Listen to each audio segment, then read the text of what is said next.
मेरे प्यारे छात्रों, तो हम शुरुआत करते हैं अपने इस चैप्टर की, जिसमें आपको सबसे पहले समझना है कि पदार्थ क्या है। पदार्थ, अगर हिंदी की बात करें तो पद के अर्थ को पदार्थ कहते हैं, लेकिन अपन को बच्चों विज्ञान के हिसाब से ही समझना है। पदार्थ को हम कई नामों से जानते हैं। एक होता है आपका द्रव्य और एक होता है मैटर।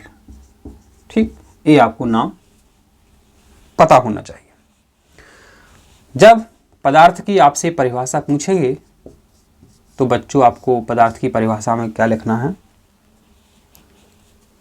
जो वस्तुएं जगह घेरती हैं और जिनमें द्रव्यमान होता है पदार्थ कहते हैं। जो वस्तुएं जगह घेरती हैं और जिनमें द्रव्यमान होता है पदार्थ कहते हैं। ये आपकी परिभाषा हो जाती है।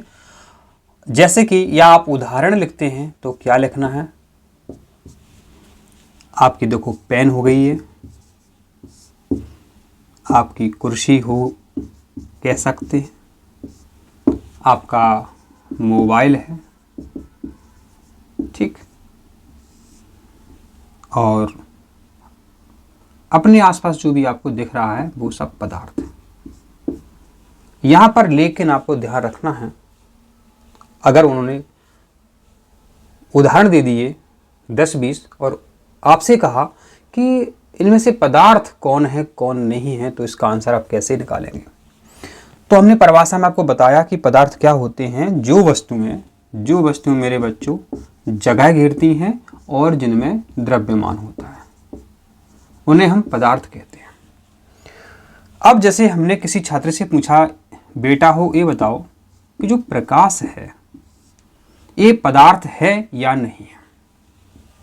हमने फिर बच्चे से पूछा कि बेटा ये बताओ, ये हवा है, जो वायु है, एयर है, ये पदार्थ है या नहीं है।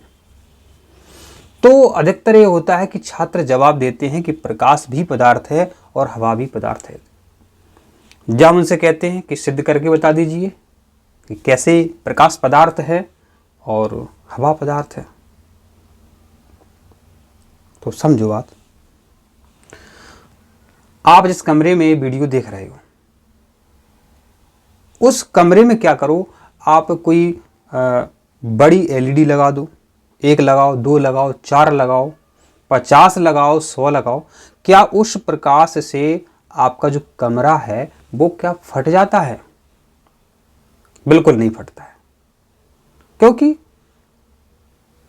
आप लगा के देख लो। दूसरी बात, ये हवा है, कमरे को चारों तरफ से बंद कर दो, आप उसमें फिर कंप्रेसर के द्वारा हवा भेजो। एक समय बाद इतना प्रेशर हो जाएगा कि आपका जो कमरा है वो फट जाएगा। जिस तरीके से ट्यूब फट जाते हैं, हवा के दबाव से ट्यूब फट जाते हैं।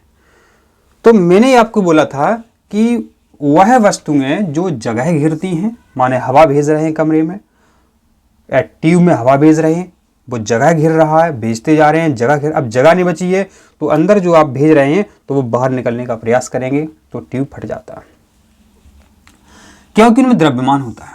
लेकिन प्रकाश के साथ ऐसा नहीं होगा। आपने उस कमरे में एक हेलोजन लगाया, एक एलईडी लगाई, 50 लगाई, 100 लगाई और 100 ही आपने चालू कर दी, तो उस प्रकाश से आपका कमरा नहीं फटेगा। कितनी भी आप एलईडी लगा दो, उसके प्रकाश से कमरा नहीं फटेगा। इसका मतलब ये होगा कि प्रकाश पदार्थ नहीं है। आपको हमेशा बच्चों ऐसे ही सोचना है, हवा पदार्थ है। हजारों लाखों उदाहरण हो सकते हैं आपके, वो ऐसे आपको निकालना है। परिभाषा भी हमने आपको बता दी और उदाहरण भी हमने आपको बता दिए।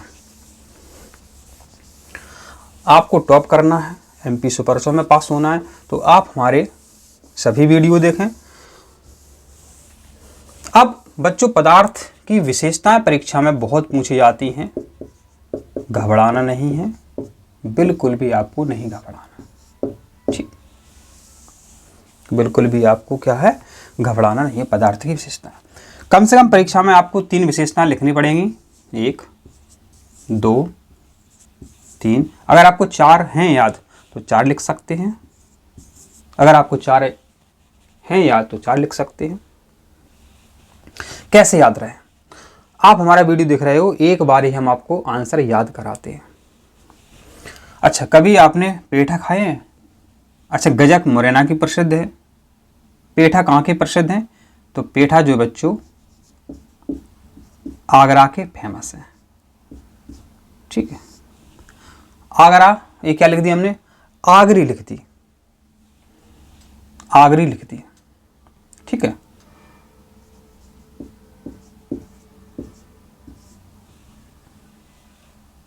आगरी छोटे, आगरा को हमने आगरी बोल दिया और लिख दिया आगरी छोटे।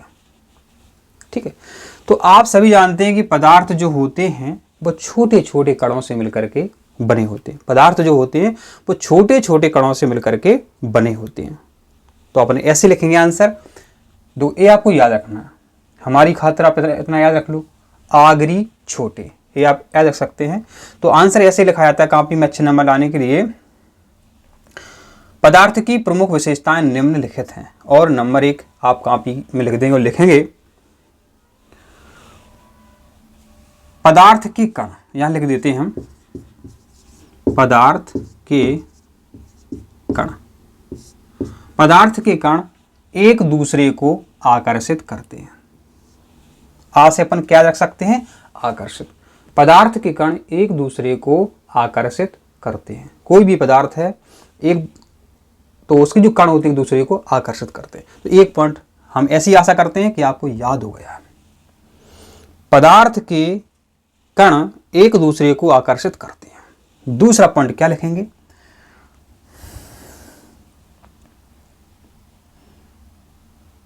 यही लिख देंगे पदार्थ के कण, इतना लिख देंगे दोबारा से, पदार्थ के कण निरंतर गति करते हैं। गा से गति, पदार्थ के कण निरंतर गति करते हैं। कोई भी पदार्थ है उसके कण निरंतर गति करते हैं, बट जो है आपको दिखता नहीं है। जैसे कि अंधेरे कमरे में देखा होगा आपने, अगर प्रकाश की रोशनी आ रही है तो आपको उसमें कण दिख जाएंगे। तो पदार्थ के कण निरंतर गति करते हैं, ये भी यहाँ पर सिद्ध करके दिखा देंगे बाद में। तो दूसरा पॉइंट भी आपका हो गया।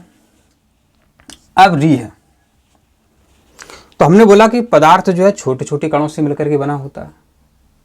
ठीक है, तो अपन तीसरी लाइन में यही लिखेंगे पदार्थ के कणों के बीच रिक्त स्थान होता है। तीसरा पॉइंट क्या है? री से क्या याद करेंगे अपन? रिक्त। पदार्थ के कणों के बीच रिक्त स्थान होता है। री से रिक्त स्थान याद कर लिया। अब चौथे पॉइंट में आपको क्या लिखना है? छोटे। तो ये तो बहुत ही सरल है। पदार्थ के कण बहुत ही छोटे छोटे होते हैं। पदार्थ के कण बहुत ही छोटे छोटे होते हैं। तो देखिए, हम आपको इतने बेहतरीन तरीके से बताते हैं और टॉप करेंगे आप, एमपी सुपरसन में पास होंगे आप। मात्र आपको सिर्फ एक वीडियो देखना है, फर्स्ट डिवीज़न के लिए क्लास में टॉप करना है, सेंटर टॉप करना है, तो आपको हमारे कम से कम एक चैप्टर के 2 वीडियो देखने पड़ेंगे। बस इतना आप करते जाते हैं।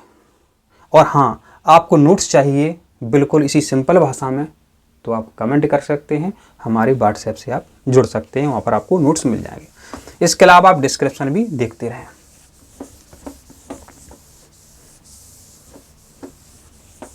मेरे बच्चों, पदार्थ की 3 अवस्थाएं होती हैं। कौन कौन सी अवस्थाएं होती हैं?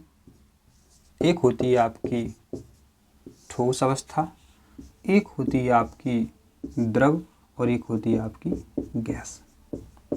मेरे बच्चों देखो, जो हम पे विश्वास करते हैं वो तो करते हैं, अच्छे पदों पर हैं, तो ध्यान दो। जो पदार्थ होता है आपका, जो द्रव्य होता है, जो मैटर होता है आपका, उसकी 3 अवस्थाएं होती हैं। अब अवस्थाएं कैसी हैं? अपन किसी छात्र से कहा आज तुम कैसे बैठे हो, काहे रो रहे हो, काहे आज तुम हंस का रहे हो, काहे तुम आज उदासीन काहे हो। मतलब आदमी की भी अवस्थाएं होती हैं। तो अपने आसपास जो पदार्थ हैं उनकी 3 अवस्थाएं होती हैं। कुछ अवस्थाएं आपको दिखती हैं, ऐसे हमने कहा कि पानी है। आपने पानी को पानी देखा है माने जल देखा है, द्रव अवस्था में माने बहने वाला द्रव अवस्था। आपने पानी को बर्फ में जमते हुए भी देखा है, क्योंकि जो बर्फ है वो पानी से ही बनती है। आपने पानी से वाष्प बनती हुई भी देखी है, माने पानी को गर्म करते हैं तो वाष्प बन करके पानी उड़ जाता है। तो माने पानी की आपने अवस्थाएं देखी हैं 3। तो माने पानी के द्वारा हम अच्छे से समझ सकते हैं। तो प्रश्न परीक्षा में आएगा कि पदार्थ की कितनी अवस्थाएं होती हैं, यहाँ लिख देते हैं। अगर आपको कोई दिक्कत हो, पदार्थ की अवस्था, प्रश्न आएगा कि पदार्थ की कितनी अवस्थाएं होती है। पदार्थ की 3 अवस्थाएं होती हैं, ठोस, द्रव, गैस। अब यहां आपके कई प्रश्न बनेंगे। एक प्रश्न आपका बनेगा कि गलनांक किसे कहते हैं। एक बनेगा आपका बच्चों यहां पर क्वथनांक किसे कहते हैं, क्वथनांक किसे कहते हैं। ठीक है, तो पहले हम यही गलनांक का समझा देते हैं, जिससे आपको दिक्कत नहीं आएगी। ठोस है माने जल है आपका। ठीक, जल को जब आप गर्म करते हैं तो जल जो है द्रव में बदल जाता है। तो जल क्या है, एक पदार्थ है। जल क्या है, एक पदार्थ है।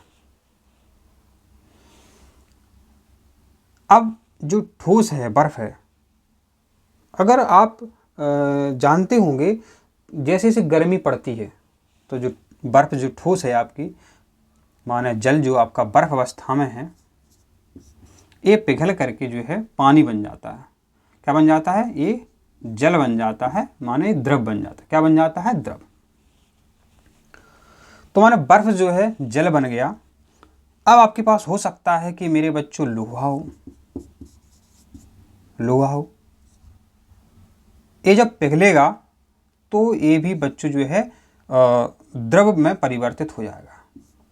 जो भट्टियों में काम करते हैं उनको पता है कि लोहे को गला करके विभिन्न प्रकार के जो है सामग्री बनाते हैं। तो माने बर्फ को हम थोड़ी सी ऊष्मा दे करके इसको पानी में परिवर्तित कर सकते हैं, लेकिन लोहे को हम द्रव अवस्था में बदलने के लिए हमें बहुत ज़्यादा ऊष्मा देनी पड़ेगी।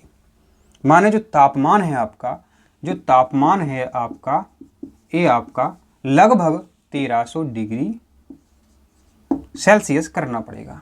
तो ये आपका लोहा जो है बिल्कुल द्रव अवस्था में आपका बदल जाएगा। तो परिभाषा कैसे बनेगी आपकी, परिभाषा सोच लो मेरे बच्चों। स्थिर ताप पर कोई द्रव, क्योंकि ठोस से अपन को देखो, ठोस पदार्थ है आपका, बर्फ है, इसको गलाएंगे तब जल बनेगा। लोहा है, इसको गलाएंगे तब द्रव बनेगा, माने लोहा द्रव अवस्था में बदल जाएगा। गलनांक माने गलाना, माने ठोस को अपन गलाएंगे। ठोस को क्या करेंगे, अपन गलाएंगे। तो स्थिर ताप पर जब कोई ठोस, वह स्थिर ताप, देखिए गलनांक की क्या परिभाषा है, आपको क्या लिखनी है। वह स्थिर ताप जिस पर कोई ठोस पिघलकर द्रव में परिवर्तित हो जाता है, गलनांक कहलाता है। वह स्थिर ताप जिस पर कोई ठोस पदार्थ पिघलकर द्रव अवस्था में परिवर्तित हो जाता है, गलनांक कहलाता है। जैसे कि लोहे का गलनांक पूछा जाएगा, कितना है, लोहे का गलनांक पूछा जाएगा आपका, तो कितना है, 1300 डिग्री सेल्सियस। जल पर बहुत प्रश्न आते हैं, तो जल के प्रश्न हम अभी आपको बताएंगे, तो ये अपने गलनांक की परिभाषा अच्छे से समझ ली। अब देखिए, माने आपके पास ठोस पदार्थ था, अब वो बन गया द्रव।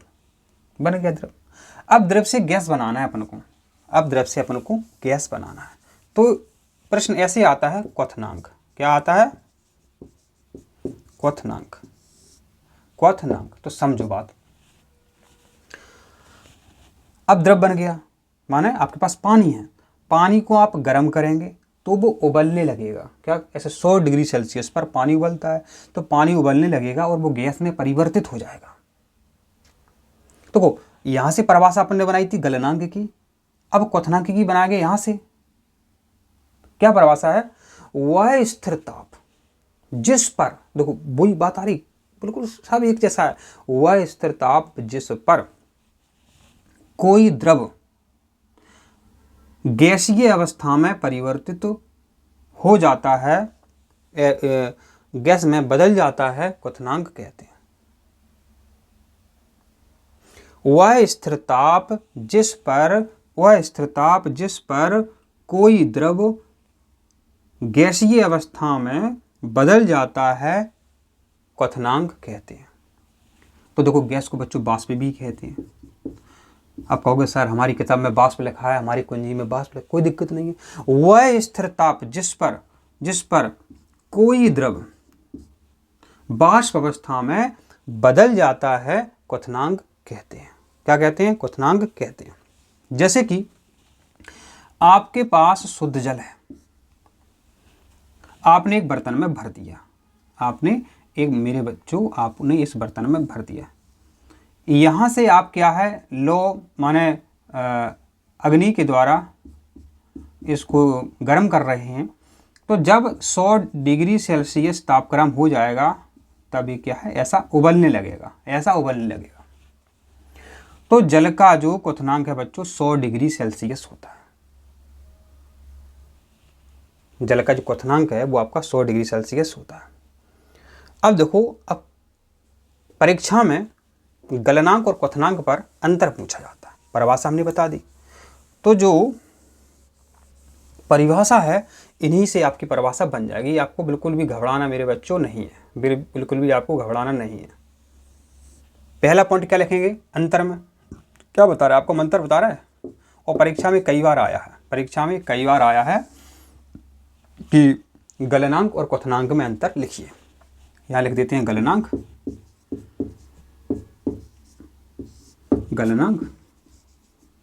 और क्वथनांक में अंतर लिखिए। तो गलनांक का पहला पॉइंट क्या हो जाएगा? वह स्थिर ताप जिस पर कोई ठोस द्रव अवस्था में परिवर्तित हो जाता है, गलनांक कहते हैं। यहां क्या लिखेंगे? वह स्थिर ताप जिस पर कोई द्रव गैसीय अवस्था में परिवर्तित हो जाता है या वाष्प अवस्था में परिवर्तित हो जाता है, उसे क्वथनांक कहते हैं। अब दूसरा पॉइंट में आपको क्या लिखना है? आपको उदाहरण लिखना है। क्या लिखना है? उदाहरण लिखना है। शुद्ध बर्फ, क्या?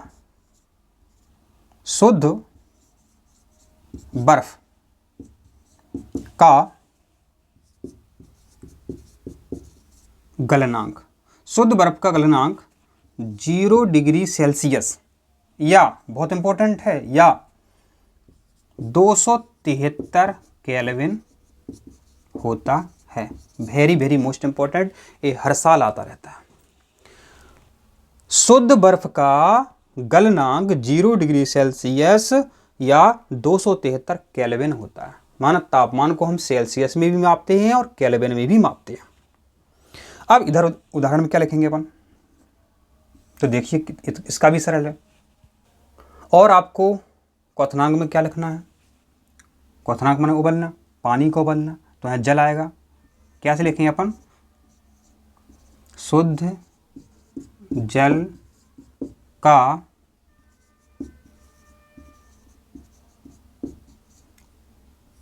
क्वथनांक 100 डिग्री सेल्सियस या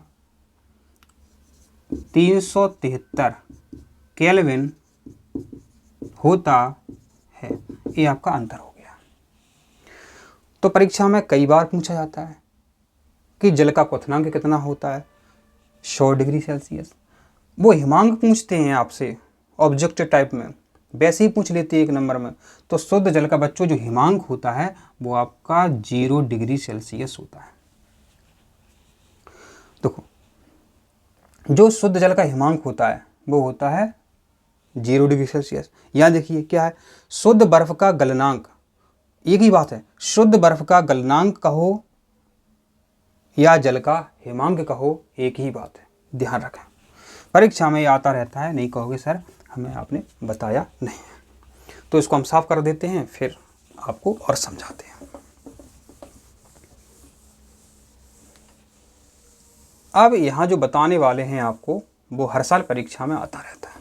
ऐसी कोई परीक्षा नहीं ना कि वो, मेरे बच्चों कभी कभी ऐसा होता है जब हम ठोस पदार्थ को गर्म करते हैं, जब कोई ठोस पदार्थ है इसको हम बच्चों क्या करते हैं, गर्म करते हैं, तो यह द्रव में ना बदल के सीधे गैस में बदल जाता है, सीधे गैस में बदल जाता है, इसको गर्म करते हैं। वैसे आपने ये देखा कि ठोस पदार्थ को गर्म करते हैं तो पहले वो द्रव में बदलता है, और जब द्रव को गर्म करते हैं तो वो गैस में बदलता है। लेकिन कुछ ऐसे पदार्थ वैज्ञानिकों ने बताए हैं, खोजे हैं कि उनको गर्म करते हैं तो वो द्रव में न बदल के सीधे गैस में बदलते हैं। तो उस अभिक्रिया का नाम है ऊर्ध्वपातन। वेरी वेरी मोस्ट इंपॉर्टेंट है, जिसको हम सब्लिमेशन भी कहते हैं, जिसको हम सब्लिमेशन भी कहते हैं। तो इसको कैसे लिखना है, देखो आपको रटना नहीं है, कैसे लिखोगे इसका उत्तर।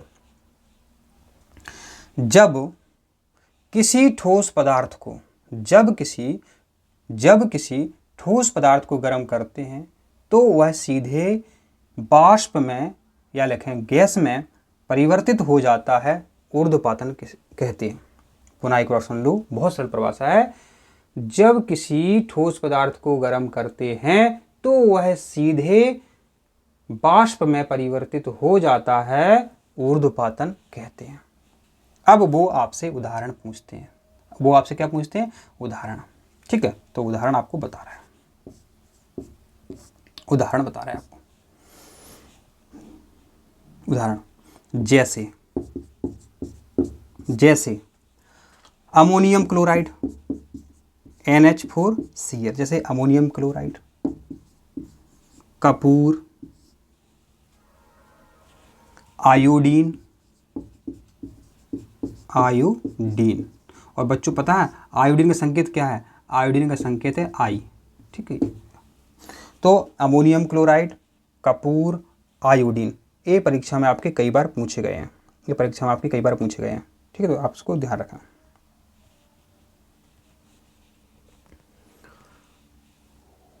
एक और है आपका, देखो टीचर का काम है सभी बताना, क्योंकि ऑप्शन इनसे बन जाते हैं। एंथ्रासिन,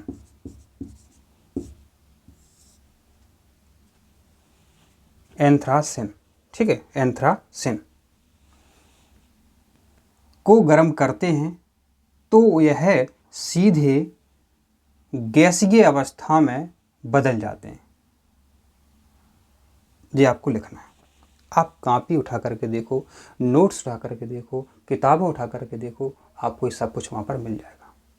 जब किसी ठोस पदार्थ को गर्म करते हैं तो वह सीधे बाष्प अवस्था में परिवर्तित हो जाता है, इसको ऊर्ध्वपातन कहते हैं। उदाहरण लिखेंगे, जैसे अमोनियम क्लोराइड, कपूर, आयोडीन एवं एंथ्रासिन को गर्म करते हैं तो यह सीधे बाष्प अवस्था में बदलते हैं। कपूर आपने देखा होगा, पूजा की थाली में कपूर को आप जलाते हैं तो सीधे बाष्प बन करके उड़ जाता है। अब यहाँ पर एक बात समझो, ये हो गया आपका ऊर्ध्वपातन। लेकिन एक प्रश्न ऐसा ही और आता है, निक्षेपण। इसको हम प्रयोग के द्वारा आपको बताएंगे, कभी मौका मिलेगा बताएंगे। जैसे कि यहाँ पर हमने बना दिया एक बीकर बना दिया, और यहाँ हमने क्या कर दिया, यहाँ पर हमने आयोडीन के जो कण हैं वो रख दिए, और यहाँ पर हमने बच्चों क्या किया, हमने कुछ बाच ग्लास रख दिया, हमने बाच ग्लास रख दिया। जब गर्म करते हैं तो आयोडीन के कण जो है बच्चों यहाँ ऐसे चिपक जाते हैं, ये आपको लाल कलर के दिखाई देंगे। ठीक है, तो देखिए यहाँ पर ये कण चिपक रहे हैं, तो इसको बच्चों निक्षेपण कहते हैं। क्या कहते हैं, निक्षेपण। क्या कहते हैं इनको बच्चों, निक्षेपण कहते हैं। अब निक्षेपण की परिभाषा क्या है वो भी अपन समझते हैं। हम आपको बच्चों बेहतरीन तरीके से समझाते हैं, तो आप देखो चैनल को सब्सक्राइब जरूर करें, चैनल को सब्सक्राइब। यहाँ पर हमने आपको बताया कि ऐसा प्रयोग कभी टीचर से आप बताना कि सर आयोडीन का ऊर्ध्वपातन करके दिखाओ, कभी उनसे प्रयोग करवाना नहीं है, हम आपको इस चैनल पर बता देंगे। यहाँ बहुत अच्छा लगता है, यहाँ इस तरीके से ऐसे कण लटके रहते हैं, जब गर्म करते हैं नहीं तो ऐसे कण लटके रहते हैं। तो यहाँ ठोस है आयोडीन, यहाँ आयोडीन कैसी है, ठोस है, यहाँ आयोडीन आपकी ठोस है, बहुत महंगी आती है, बहुत महंगी आती है। यहाँ ठोस है तो सीधे क्या है, एक गैस बन के इस तरीके से ये उड़ती है, और यहाँ आपने कोई ऐसा बर्तन रख दिया तो वहाँ जा कर के पुनः इसी तरह जिस तरीके से ये यहाँ पर थी ये यहाँ पर जम जाती है, कुछ खर्च नहीं होती है। 25 रुपये की थोड़ी सी आती है, 5 ग्राम, 5 ग्राम 5 रुपये के सिक्के के बराबर आती है 25 रुपये की आयोडीन। तो यहाँ से ये उड़ जाएगी, गर्म करोगे गैस बन के, और यहाँ अगर अपने बर्तन रख दिया तो वहाँ पर ही जम जाएगी जैसी की तैसी। इसको आप झरा लेना और जैसी की तैसी आपको आयोडीन मिल जाएगी। ठीक है, अगर आपने बर्तन नहीं रख रहा तो बस हो गया नुकसान आपका, चलेगा 25 रुपये। तो परिभाषा आपको क्या बनानी है, कैसे लिखना है, तो ये परिभाषा आप एक बार और जान लो। देखिए यहाँ पर गैस अवस्था से सीधे, गैस अवस्था से सीधे, गैस अवस्था से सीधे ठोस अवस्था में परिवर्तित होने की प्रक्रिया को निक्षेपण कहते हैं। क्या परिभाषा बनी आपकी, गैस अवस्था से सीधे ठोस अवस्था में परिवर्तित होने की प्रक्रिया को निक्षेपण कहते हैं। पुनः एक बार और सुन लो,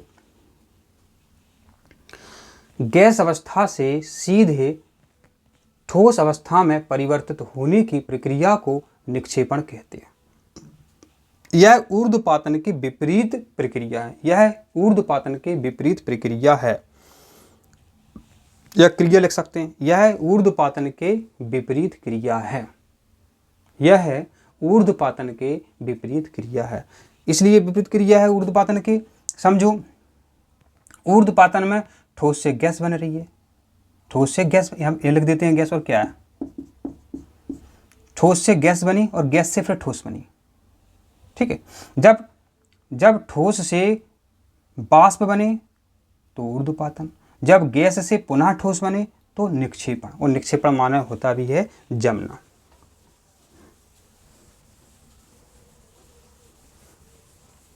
आपको बताने वाले हैं ठोस, द्रव और गैस में अंतर, जो कि परीक्षा में पूछा ही जाता है। ठीक है, तो ये बहुत सरल है, लेकिन आप घबराना नहीं बिल्कुल भी, जिंदगी भर के लिए याद कराएंगे हम। ठोस, द्रव और गैस, आपको घबराना बिल्कुल नहीं है।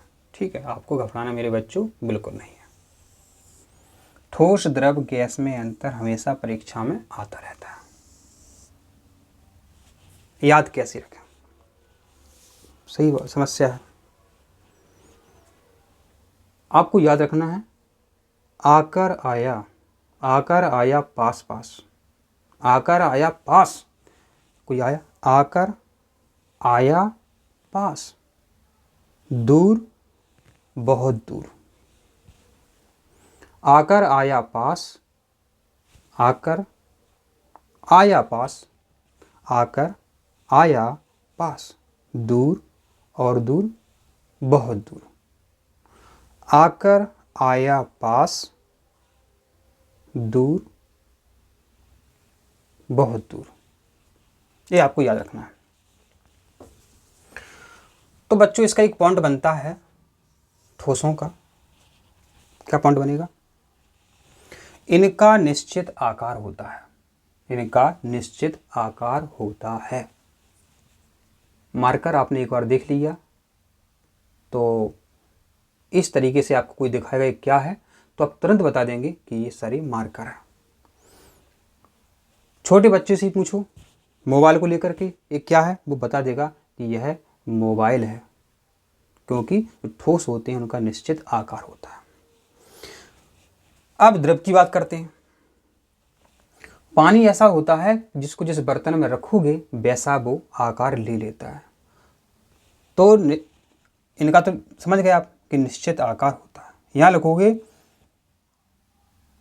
कोई निश्चित आकार, कोई निश्चित आकार नहीं होता है, कोई निश्चित आकार नहीं होता है। परीक्षा में देखो नोट्स ले लेना, इनका जो आकार होता है जो कैसा होता है, निश्चित होता है। इनका निश्चित आकार नहीं होता है। गैस में लिखोगे इनका भी कोई निश्चित आकार नहीं होता है। अगरबत्ती जल रही है, आपने फूंक मारी, इधर को उड़ जाएगी, वो इधर को उड़ जाएगी।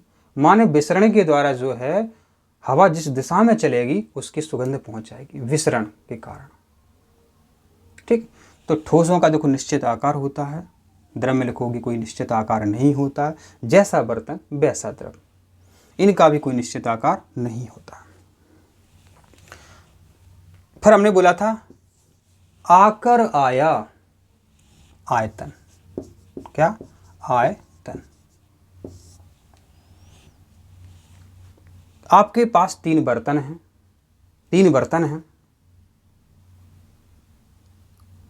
और उसी बर्तन के समान आपके दोस्त ने बर्तन लिए हैं। तो 1 किलोग्राम ठोस जो है उस 1 किलोग्राम के बर्तन में जो है आ गया। ठीक, आ गया। तो जो ठोसों का जो आयतन होता है वो निश्चित होता है, जितने में वो आएगा उतने में ही वो आएगा। समझ रहे बात?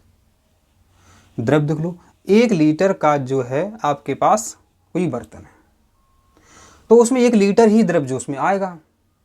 तो यहां समझना, इनका आयतन और इनका आयतन कैसा होता है? निश्चित होता है। इनका आयतन निश्चित होता है, तो ऐसे लिखो निश्चित आयतन, निश्चित आयतन। गैस देख लो, इनका आयतन निश्चित नहीं होता। आयतन क्या लिखोगे? आयतन निश्चित नहीं, निश्चित नहीं। आयतन निश्चित नहीं होता, आयतन निश्चित नहीं होता है। कैसे? समझो।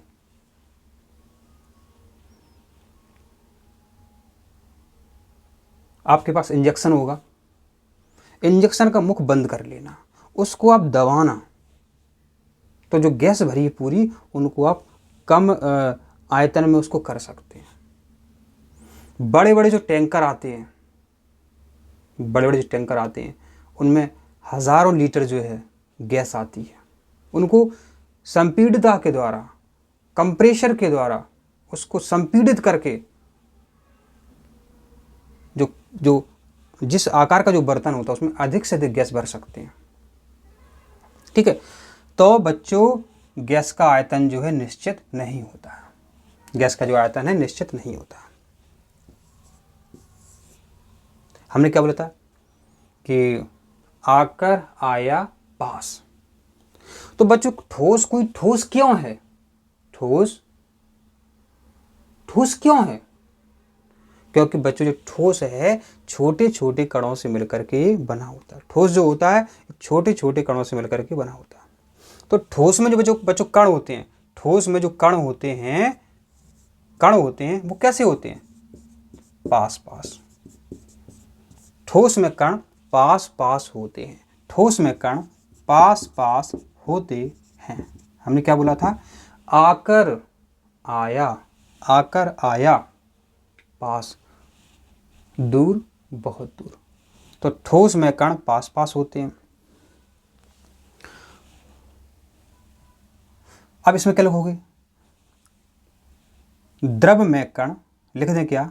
यहां बनेगा नहीं। द्रव में कण ठोस की अपेक्षा दूर दूर होते हैं। द्रव में कण ठोस की अपेक्षा दूर दूर होते हैं।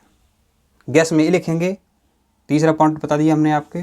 तीसरा पॉइंट यही बनेगा आपका, गैस के कण ठोस और द्रव की अपेक्षा दूर दूर होते हैं।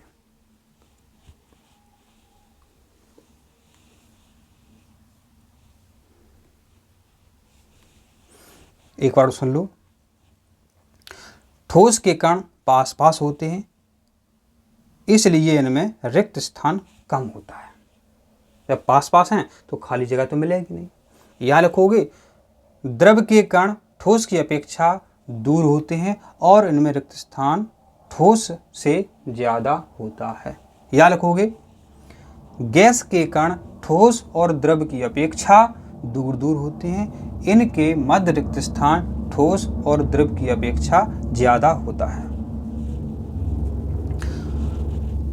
अब देखो अगला जो पॉइंट बनेगा आपका, एक सोचने वाली बात है। जब कण पास पास हैं, पास पास कोई पास पास आ रहा है तो आकर्षण बल तो लग रहा है। आकर्षण बल तो ठोस पदार्थ होते, ठोस इसलिए हैं क्योंकि उनके कणों के मध्य जो है आकर्षण बल अधिक लगता है। आकर्षण बल जो है अधिक लगता है। ठीक है, तो यहां क्या लिखोगे, ठोस के कणों के मध्य आकर्षण बल अधिक होता है। ऐसा लिखोगे, ठोस के कणों के मध्य आकर्षण बल अधिकतम होता है। यहां लिखोगे ठोस से कम, और यहां लिखोगे ठोस द्रव दोनों से कम। समझ गया पूरी बात क्या कहना चाहते हैं? हम ये कहना चाहते हैं, यहां लिखोगे ठोस के कणों के मध्य आकर्षण बल अधिकतम होता है। यहां लिखोगे द्रवों में आकर्षण बल ठोसों से कम होता है। यहां लिखोगे गैस के कणों के मध्य आकर्षण बल ठोस और द्रव दोनों से कम होता है। या शॉर्ट में ही करना तो ये लिख सकते हैं, इनमें आकर्षण बल अधिकतम होता है, ठोसों से कम होता है, ठोस और द्रव दोनों से कम होता है। बस आपको ये 4 पॉइंट यहाँ पर लिखने हैं। एक पॉइंट और लिखना चाहते हैं तो लिख सकते हैं। ये आपको ठोस ठोस दिख रहे हैं तो ये दृढ़ है, तो ये दृढ़ होते हैं, बहते नहीं हैं। 5वां पॉइंट क्या बनेगा, ये दृढ़ होते हैं, बहते नहीं हैं। यहां लिखोगे ये दृढ़ नहीं होते हैं, बहते हैं। यहां भी क्या लिखोगे, यहां लिखोगे बहते हैं, यहां लिखोगे बहते हैं। अब आपको जितने भी पॉइंट लिखना हो वो आप लिख सकते हैं।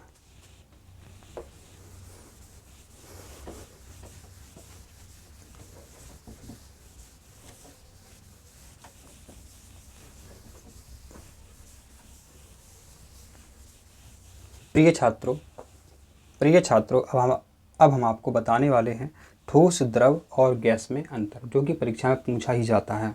ठीक है, तो ये बहुत सरल है, लेकिन आप घबराना नहीं बिल्कुल भी। जिंदगी भर के लिए याद कराएंगे हम ठोस, द्रव और गैस। आपको घबराना बिल्कुल नहीं है। ठीक है, आपको घबराना मेरे बच्चों बिल्कुल नहीं है। ठोस, द्रव, गैस में अंतर हमेशा परीक्षा में आता रहता है। याद कैसे रखें, सही समस्या है।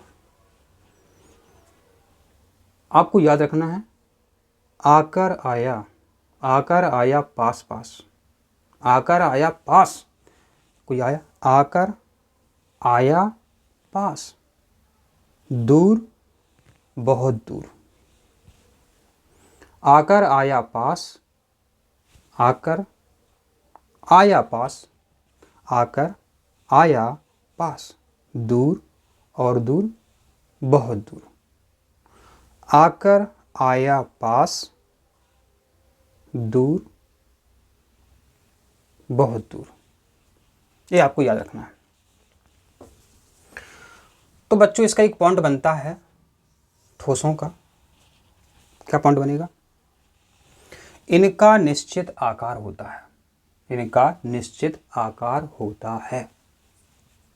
मार्कर आपने एक बार देख लिया तो इस तरीके से आपको कोई दिखाएगा ये क्या है, तो आप तुरंत बता देंगे कि ये सारे मार्कर है। छोटे बच्चे से ही पूछो मोबाइल को लेकर के ये क्या है, वो बता देगा कि यह मोबाइल है, क्योंकि जो ठोस होते हैं उनका निश्चित आकार होता है। अब द्रव की बात करते हैं। पानी ऐसा होता है जिसको जिस बर्तन में रखोगे वैसा वो आकार ले लेता है। तो इनका तो समझ गए आप कि निश्चित आकार होता है। यहां लिखोगे कोई निश्चित आकार नहीं होता है।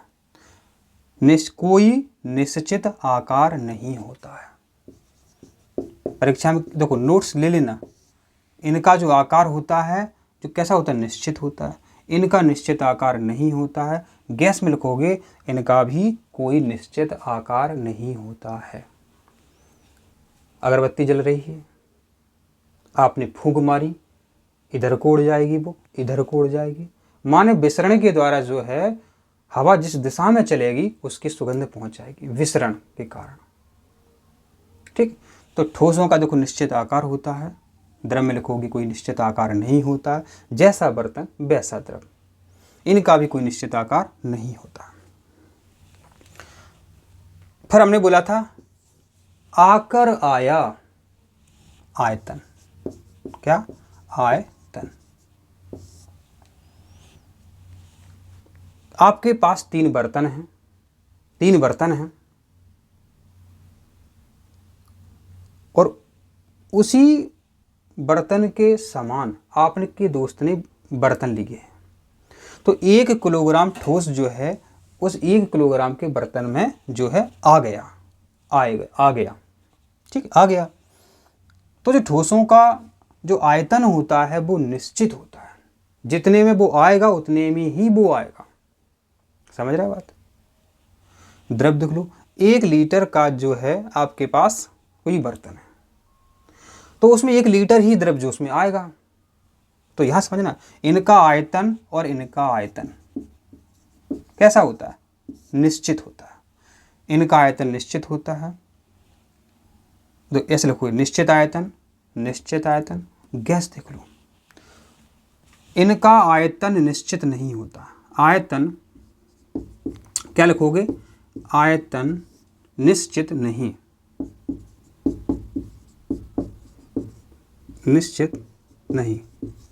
आयतन निश्चित नहीं होता। आयतन निश्चित नहीं होता है। कैसे? समझो।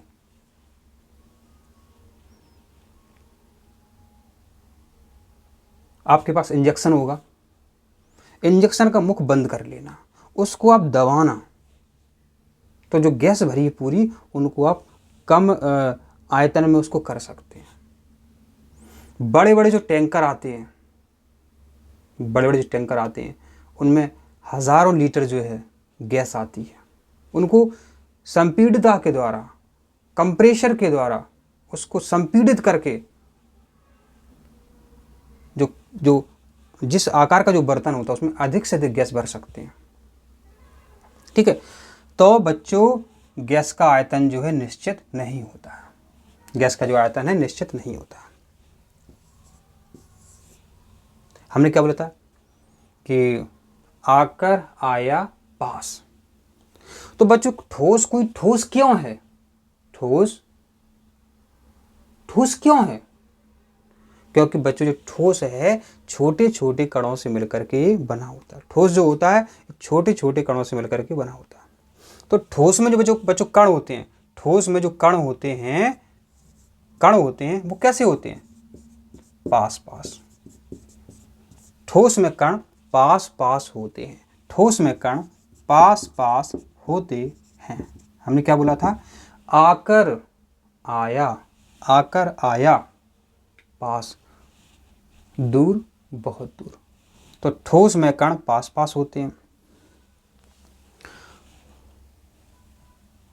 अब इसमें क्या लिखोगे? द्रव में कण लिख दें क्या? यहां बनेगा नहीं। द्रव में कण ठोस की अपेक्षा दूर दूर होते हैं। द्रव में कण ठोस की अपेक्षा दूर दूर होते हैं। गैस में ये लिखेंगे। तीसरा पॉइंट बता दिया हमने आपके। तीसरा पॉइंट यही बनेगा आपका, गैस के कण ठोस और द्रव की अपेक्षा दूर दूर होते हैं।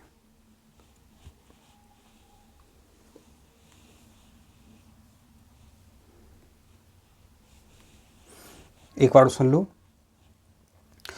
ठोस के कण पास पास होते हैं, इसलिए इनमें रिक्त स्थान कम होता है। जब पास पास हैं तो खाली जगह तो मिलेगी नहीं। यहां लिखोगे द्रव के कण ठोस की अपेक्षा दूर होते हैं और इनमें रिक्त स्थान ठोस से ज्यादा होता है। यहां लिखोगे गैस के कण ठोस और द्रव की अपेक्षा दूर दूर होते हैं, इनके मध्य रिक्त स्थान ठोस और द्रव की अपेक्षा ज्यादा होता है। अब देखो अगला जो पॉइंट बनेगा आपका, एक सोचने वाली बात है। जब कण पास पास हैं पास पास कोई पास पास आ रहा है तो आकर्षण बल तो लग रहा है, आकर्षण बल। तो ठोस पदार्थ होते ठोस इसलिए हैं क्योंकि उनके कणों के मध्य जो है आकर्षण बल अधिक लगता है, आकर्षण बल जो है अधिक लगता है। ठीक है, तो यहां क्या लिखोगे, ठोस के कणों के मध्य आकर्षण बल अधिक होता है, ऐसा लिखोगे, ठोस के कणों के मध्य आकर्षण बल अधिकतम होता है। यहां लिखोगे ठोस से कम, और यहां लिखोगे ठोस द्रव दोनों से कम। समझ गया पूरी बात क्या कहना चाहते हैं? हम ये कहना चाहते हैं, यहां लिखोगे ठोस के कणों के मध्य आकर्षण बल अधिकतम होता है। यहां लिखोगे द्रवों में आकर्षण बल ठोसों से कम होता है। यहां लिखोगे गैस के कणों के मध्य आकर्षण बल ठोस और द्रव दोनों से कम होता है। या शॉर्ट में ही करना तो ये लिख सकते हैं, इनमें आकर्षण बल अधिकतम होता है, ठोसों से कम होता है, ठोस और द्रव दोनों से कम होता है। बस आपको ये 4 पॉइंट यहाँ पर लिखने हैं। एक पॉइंट और लिखना चाहते हैं तो लिख सकते हैं। ये आपको ठोस ठोस दिख रहे हैं तो ये दृढ़ है, तो ये दृढ़ होते हैं, बहते नहीं हैं। 5वां पॉइंट क्या बनेगा, ये दृढ़ होते हैं, बहते नहीं हैं। यहाँ लिखोगे ये दृढ़ नहीं होते हैं, बहते हैं। यहां भी क्या लिखोगे, यहां लिखोगे बहते हैं, यहां लिखोगे बहते हैं। अब आपको जितने भी पॉइंट लिखना हो वो आप लिख सकते हैं।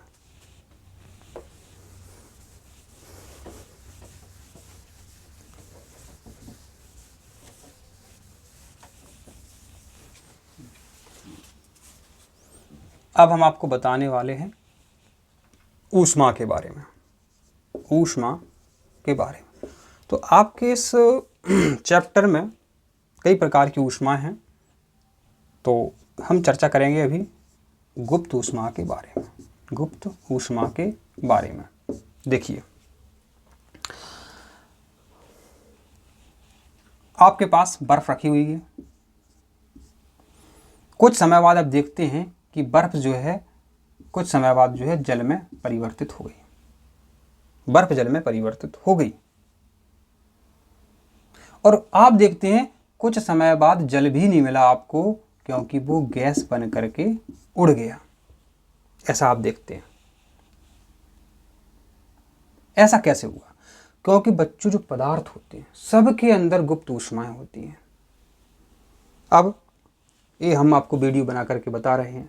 कई छात्र ऐसे हैं कि एक बार वीडियो देखने से उनको पूरा चैप्टर याद हो जाएगा, और कई छात्र ऐसे हैं वो वीडियो 2 और 3 बार देखेंगे तब उनको पूरा चैप्टर याद होगा। तो हर एक छात्र के अंदर अलग अलग प्रकार की अलग अलग क्वांटिटी में क्या होती है, ऊष्मा होती है, ऊर्जा होती है। तो ऊष्मा और ऊर्जा एक ही बात है। ऊष्मा को हम कैलोरी में मापते हैं। तो मैंने बात कर रहे थे कि गुप्त ऊष्मा क्या है, गुप्त ऊष्मा क्या है। तो देखिए यहाँ पर कैसे लिखेंगे उत्तर, अपन कैसे उत्तर लिखेंगे। ऊष्मा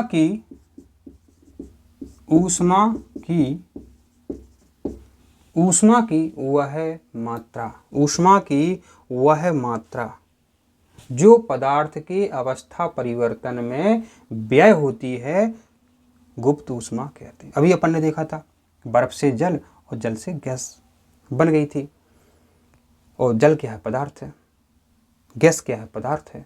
तो ये आप जानते हैं।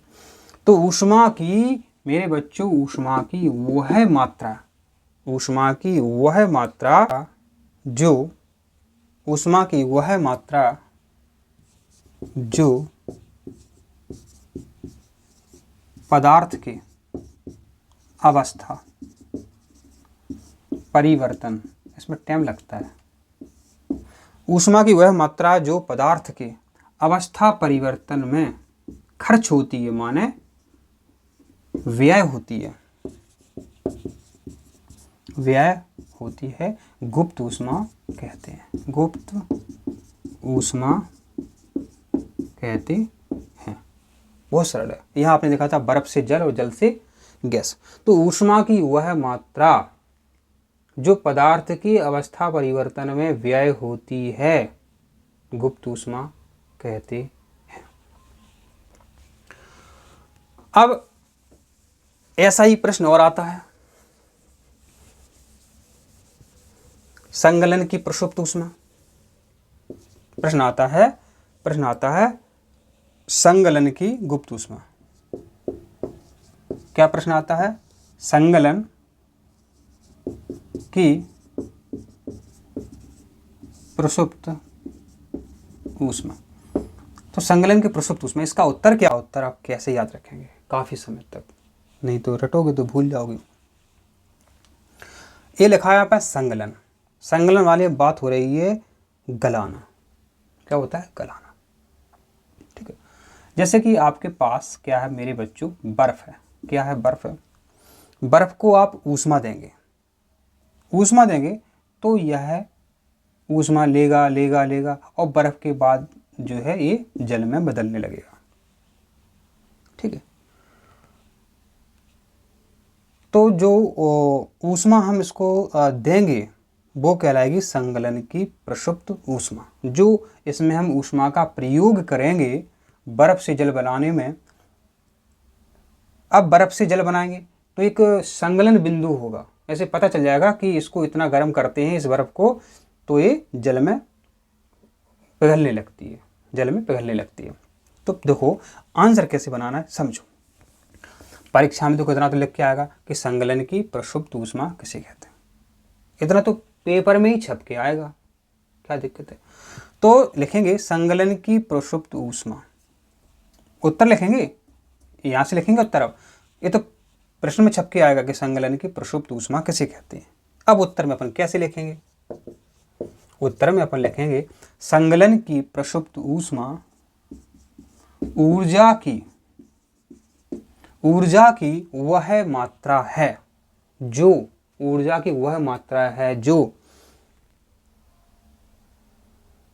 पदार्थ को एक वायुमंडलीय दाब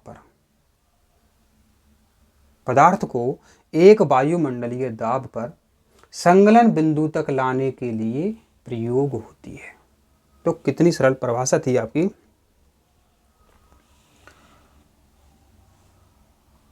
क्या परिभाषा थी? जब पेपर में प्रश्न छप के आ गया कि संगलन की प्रसुप्त ऊष्मा किसे कहते हैं तो हमने यहीं से स्टार्ट किया उत्तर में कि संगलन की प्रसुप्त ऊष्मा ऊर्जा की वह, अब टाइम लगता है लिखने में, ऊर्जा की वह मात्रा होती है।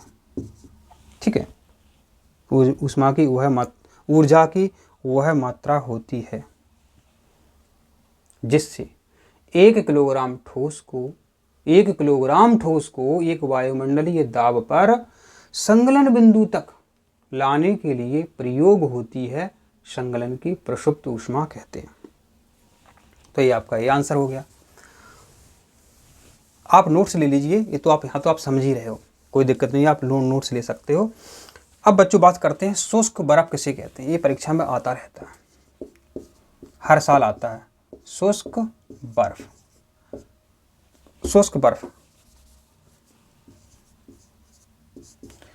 बर्फ माने बच्चों सूखी बर्फ।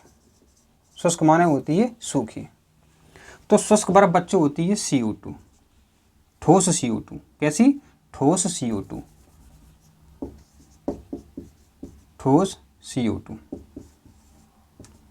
तो अब परीक्षा में उत्तर कैसे लिखना है कि प्रश्न ऐसे आएगा कि शुष्क बर्फ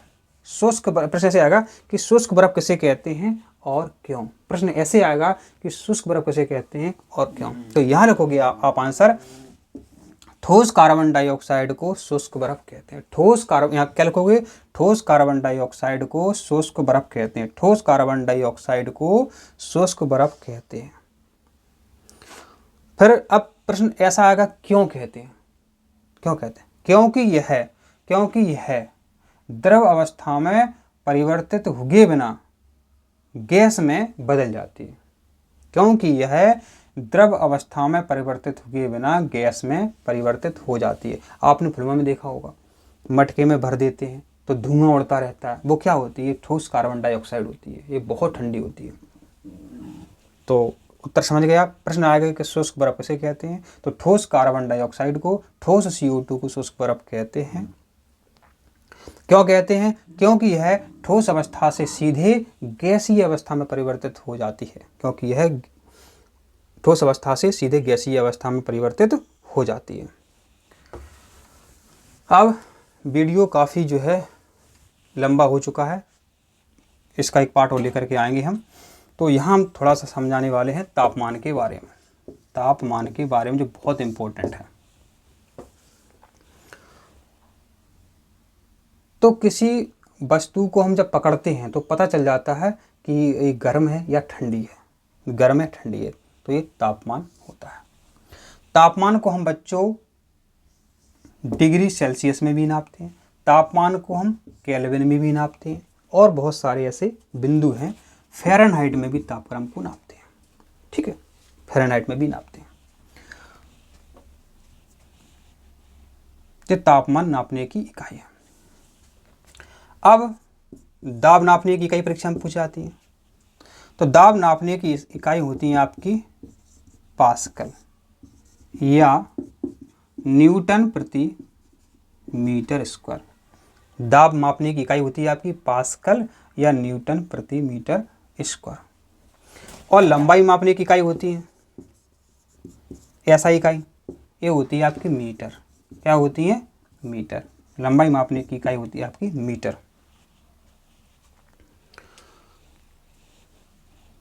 तो अगले वीडियो में हम आपको और बेहतरीन जानकारी देने वाले हैं, तो आप इसका नेक्स्ट पार्ट जरूर देखें। आप सभी स्वस्थ रहें और खुश रहें।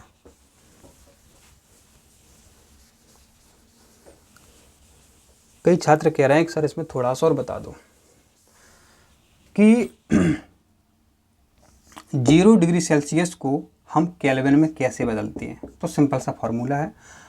प्रश्न आ गया कि 5 डिग्री सेल्सियस को केल्विन में बदलो, तो कुछ नहीं करना, बस 273 जोड़ देना है। तो 5 + 273, 5 + 273 आप जोड़ दीजिए, तो आपका उत्तर केल्विन में आएगा। कैसे आएगा? बराबर 5 3 8, 7 के 7 7 और 2 के 2 2, तो ये आपका केल्विन आ गया। चाहे तो आप इसको 5 डिग्री सेल्सियस बोलो या बोलो 278 केल्विन। अब प्रश्न ऐसे आया कि ये 278 केल्विन है, इसको सेल्सियस में बदलो। इसको बच्चों क्या में बदलो? इसको बदलो डिग्री सेल्सियस में। इसको बदलो मेरे बच्चों डिग्री सेल्सियस में। क्या करना? सिंपल सा फार्मूला है। यहाँ आपने 273 जोड़ा। अब प्रश्न आया कि 278 में से 278 केल्विन को हम उसमें सेल्सियस में बदलें। कैसे बदलेंगे?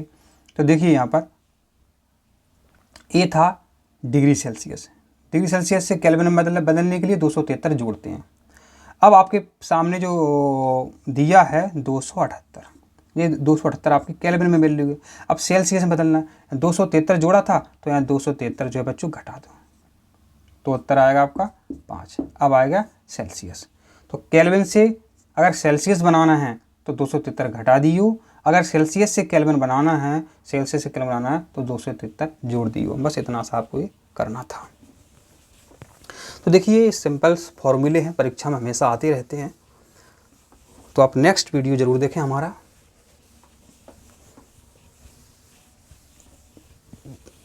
आप सभी स्वस्थ रहें और खुश रहें।